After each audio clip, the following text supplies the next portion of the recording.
DeHart here, 3 Minutes with a Maine Guide. It's winter, but it's a good time to spruce up gear. So we're going to start with leather work. I'm going to spruce up my leather work. Now, the thing I like to use is, it's my own. You can't buy it, but it's a 50-50 mix of bear oil and beeswax, old school. So what I do is I just put it in a little saucepan and I mix an equal amount beeswax and bear oil, and the beeswax thickens it up and it turns into like a paste. When it cools, you dump it in a little jar like this and it'll turn into a paste and cool. And then I pick a deep winter month, January, February, usually because what I want to do is I want to have, since I'm doing the straps in my pack and my gloves and stuff, I want to have it nice and soaked in. I don't want to put the pack on and have the oil get into my nice wool shirt or anything like that. So going to kill two birds with one stone. I'm going to start with the gloves.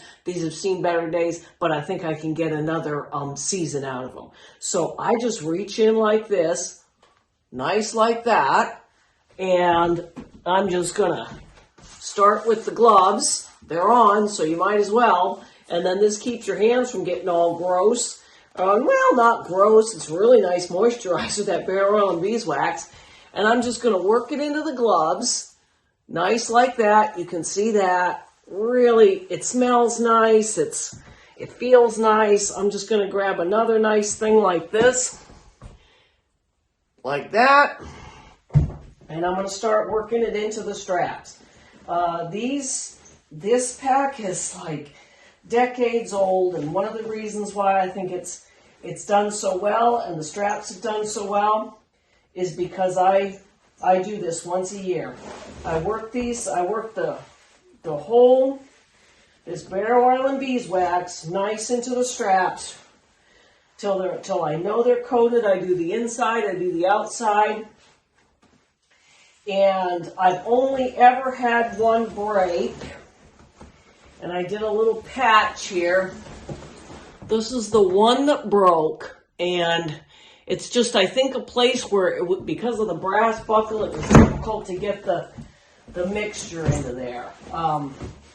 So I'm gonna work this in all to the straps, and then usually when I'm done, I move on to the nice leather paddle sleeves. When I'm done with that, I'll probably work it into my nice little fly wallet here, just to keep it all spruced up. So, one of the fun things about winter, especially if you're a canoeist, I think, is sprucing up leather and canoe gear. So, that's it for now. Stay occupied in the long, dark winter if you're a canoeist. And I'm Lisa DeHart, and you've just spent 3 minutes with a Maine Guide.